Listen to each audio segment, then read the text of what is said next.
we're here in this audience, and I'm here as a CMO, and I'm listening with my marketing ears, my seller ears, my function ears.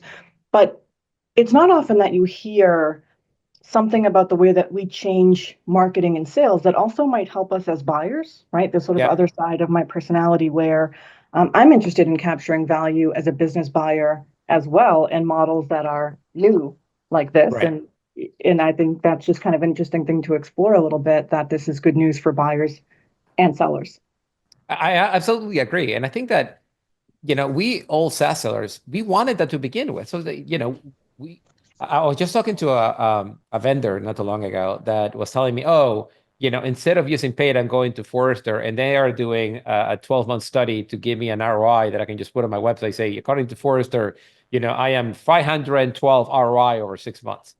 And I mean, that's cute and all, but at the end of the day, nobody reads those anymore. Like the perception of value is in the eye of the buyer.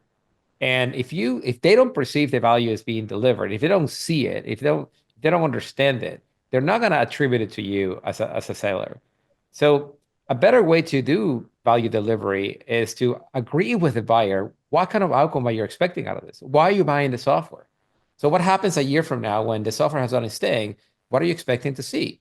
And that is such a productive conversation that allows you to then map out exactly what is the delivery point to deliver and how are you going to report back to the buyer that you actually did deliver the value that you promised you're going to do.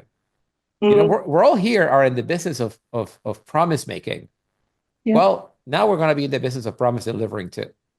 yeah, yeah. And you make promises and hopefully monetize those promises. Really 100%. interesting. Yeah, everything that you're describing, of course, makes the a lot of times now in this economy, whatever have you, we are so concerned with renewals, right? We just need to be.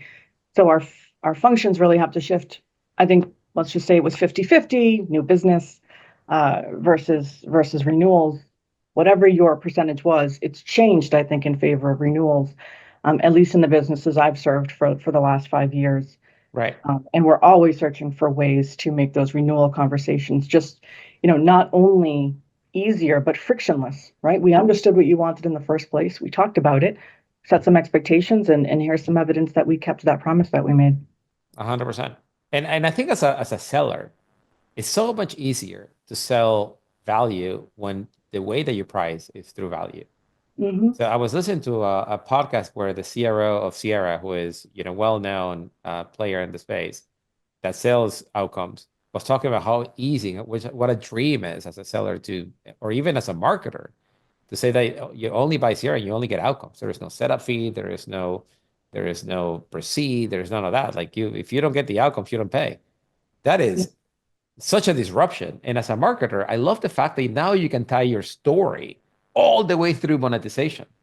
In the past, we used to make all these claims around value delivery that were not substantiated by the way we price, because at the end of the day, you still have to buy a seat or a credit. Those two are not the outcome. The outcome is the outcome. And if you get paid for delivering an outcome, then that's alignment all around. Yeah, that's far more compelling.